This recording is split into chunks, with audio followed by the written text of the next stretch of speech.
Good morning, everybody. Thanks for having me at the Rail Digi Expo, and I'm very happy to be among you to share my technology vision for the rail infrastructure industry. I'm Venkataraman. I'm heading strategy and business development for the rail infrastructure business of Siemens. So let's start by looking at the global rail supply market. As we all know, it's one of the fastest growing market, and particularly rail control solutions is going to grow at about 3.2% CAGR over the next 5 years. And this growth is driven by, of course, the global megatrends such as urbanization, sustainability, but also the traveler behavior. So when you look at it from a technology perspective, automation and digitalization are here to unlock the next wave of efficiency and capacity increase in transit networks. Transit networks which are lacking capex will now benefit from capacity increase coming from automation and digitalization. Of course, technologies such as IoT, 5G, and big data analytics will maximize value, not only for the project, but over the entire life cycle. And of course, our increased awareness towards environmental sustainability will also put increasing focus on rail, as rail is one of the safest and sustainable transit modes possible. And with the pandemic and also with other effects, the traveler behavior is changing very rapidly. And attitude towards private cars is differing, and millennials pick more shared mobility options.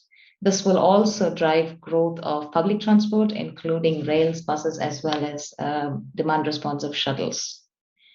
And from an expectation point of view, there's an increasing expectation on seamlessness from door-to-door connectivity. This will also shape mobility market and generate new business opportunities. That being said, what are the technology trends that will disrupt the rail infrastructure industry? I see that there are 5 contributing factors to this portfolio disruption. Number 1 is digital interlocking and connected assets. So by connecting interlocking computer and the field elements via Ethernet, we are going to reduce significant cabling cost, and with that, real estate cost of line side buildings. This is going to unlock significant cost savings as well as improvement in availability of assets. Also, by connecting assets over IoT and with big data analytics over the cloud, we are going to generate insights, which is going to improve the predictive monitoring abilities of our assets. The second big trend I see is hosting of vital applications in the cloud. Cloud transformation has been hitting many industries already, and in rail, it is already here. Centralization of vital applications on multi-core CPUs is one step towards then moving them to the cloud. And this will enable efficient operations, scalability, and also increased availability. The third element is automation of train operations. We've already seen urban transit benefit a lot from automated train operations such as Gayathri and Goa 4, and it is also time for now mainline to jump on the bandwagon, so to say. Highly automated train operations over ETCS will ensure sustainable and cost-effective operations of mainline in the face of increasing demand. The fourth big trend I see is the intermodal solutions. OEMs are now moving away from being B2B technology suppliers to controlling a critical point in the value chain of the B2B2C passenger experience.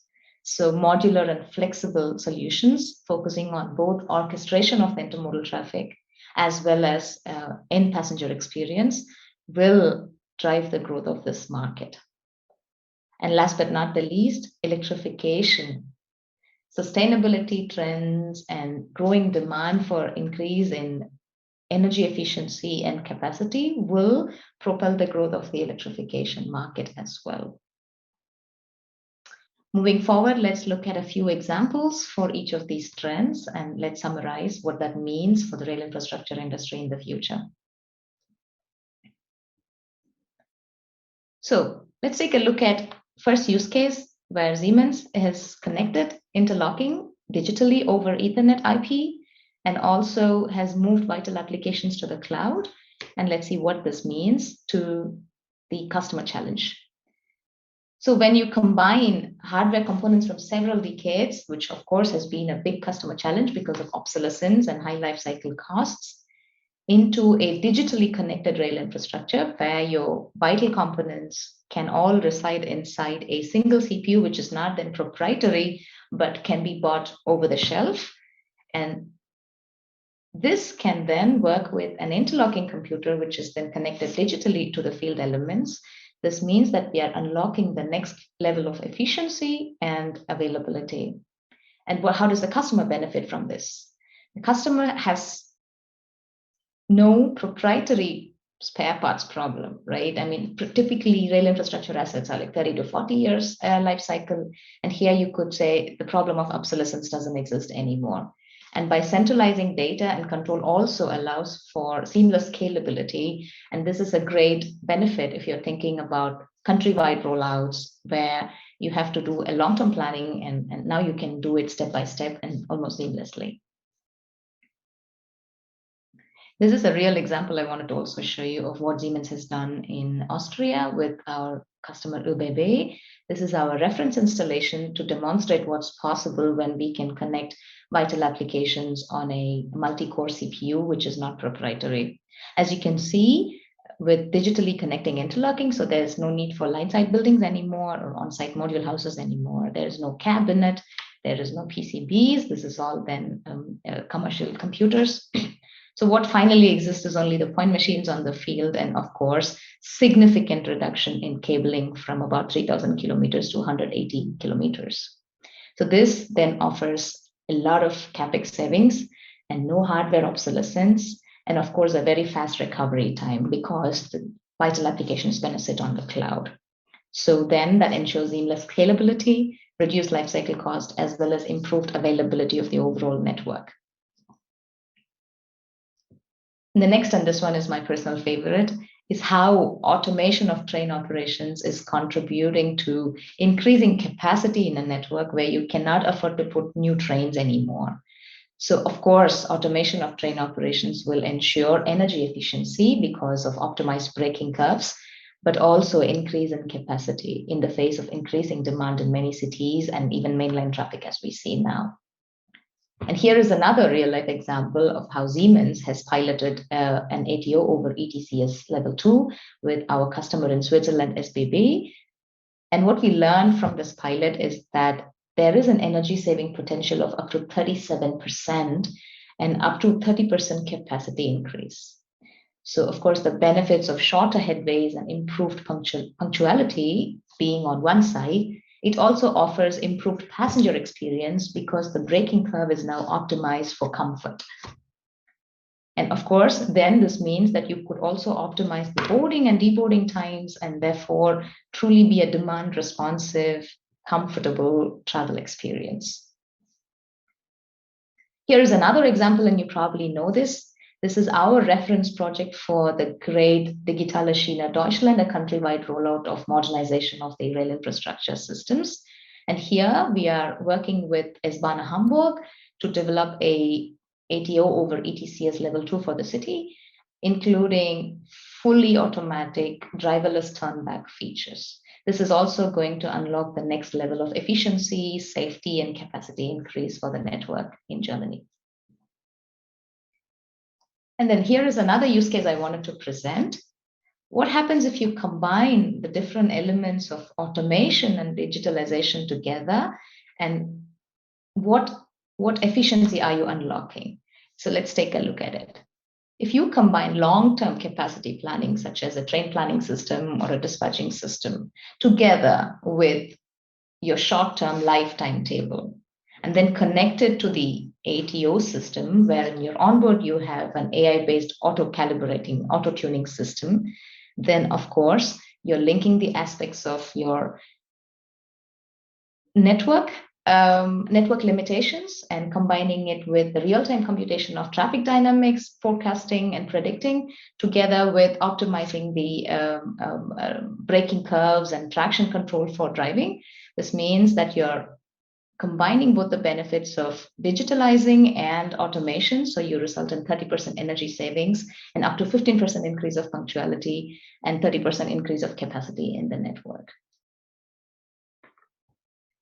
The fourth example I wanted to talk about is intermodal solutions. Like I said, suppliers are no longer stopping at delivering technology and washing their hands off, but they are now occupying a very critical control point in the B2B2C value chain, also caring about passenger experience and overall intermodal orchestration of the city's traffic. The key here is how modular and how flexible your solution can be, because no two situations are alike when it comes to city traffic management. So what do we offer here are necessarily two things. One is mobility as a service from a passenger point of view, where we offer apps, which are one-stop interface to intermodal journey planning, booking, and traveling. So here we integrate on a backbone of public transit network, all new mobility modes and demand responsive shuttle options. So the passenger can use one single app and plan, book, and travel door to door seamlessly. The second offering that we have is more from a public transit authority or public transit operator perspective, where we have a comprehensive intermodal orchestration platform. So here we offer vendor agnostic and multi-channel software suites, which can then also be integrated by the customer into their ecosystem. So their touch point to the end passenger is also not lost. And here we orchestrate intermodal mobility by integrating not only the three pillars of public transport, which happens to be rail, bus, and demand responsive shuttles, but we also integrate new mobility options. And here the intention is to optimize supply and demand by optimizing the system for optimal benefit to the end passenger or to the city supply network. And the key here is to integrate various sources of data. This data could be from the train, including the weight of the train doors open, close, etc. Or it could be from the infrastructure, safety systems, real-time estimated time of arrival, etc. But also third-party data, like timetable, like maps, etc. And also from new mobility modes, like car sharing, like scooters, like buses, etc. And by doing that, we are offering both an intermodal orchestration platform and a seamless end passenger experience. And here is another live example, how we connect different modes of mobility to offer a seamless passenger experience. And we have done this in Dubai for RTA, as well as a countrywide mobility as a service platform for the country of Luxembourg. And we also won recently a tender to roll out a countrywide mobility as a service system for Netherlands. And here, the customer's challenge of having to use different apps and integrating different modes of transport in one platform is solved. And the fifth and the last one I wanted to talk about is a great use case of what happens when we use the benefits of rail into the adjacencies to build innovative and intelligent use cases. Here we are trying to solve the problem of decarbonization of road freight transport by combining the different drivetrain technologies and using the efficiencies of overhead catenary lines in a road infrastructure. So that is e-highway for you. So it combines the benefits of electric railways with the flexibility of road transport, being trucks. And of course, because it's an overhead catenary, it saves a lot of emissions and contributes to our climate protection goals. And we already have a proven solution running in Germany, and it is ready for rollout globally. And the most interesting thing here is, of course, it is not a winner-takes-all solution. It can combine different drive technologies like fuel cells, like battery, like hydrogen, by providing an overhead catenary infrastructure for charging. And hence, it is flexible and compatible with other fuel technologies. As I said, here is another example of e-highway in operation. We have already conducted 3 field trials in Germany, and the German government is keen in scaling it up to 500 kilometers. And of course, there's a long-term perspective of 4,000 kilometers in Germany, another 5,000 kilometers in Sweden. And there are several other countries in Europe and also globally interested in e-highway rollout. So in summary, digitally disrupting the RI portfolio using these 5 big technology trends is going to deliver significant customer value and along the entire value chain, along the entire life cycle of the asset. And by that, it's also going to unlock new business opportunities for suppliers. So what are we doing? In the fields of digital interlocking, by taking vital applications into a multi-core CPU and then into the cloud, and by combining it with asset connectivity and IoT, we are truly leveraging the benefits of digitalization. And then when you add automation to this mix, you're going to unlock the next wave of efficiency and capacity increase. And now this takes care of the backbone, which is the public transit network. And by offering several modular and flexible digital apps and services, you're now connecting the first mile, last mile, and you're also building the demand responsive transit into this network. And by electrifying the entire network, you're also unlocking the next wave of sustainable and safe transit.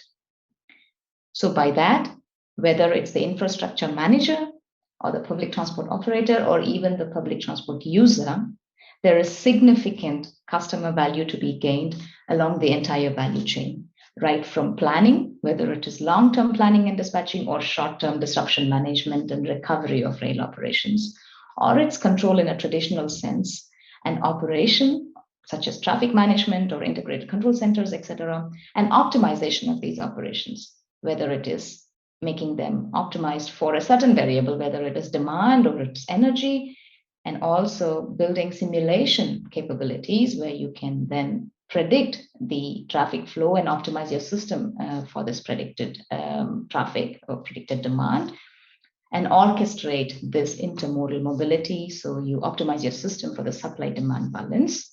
There is a significant customer value to be gained along the entire value chain. And I must insist, these technologies have been around for some time.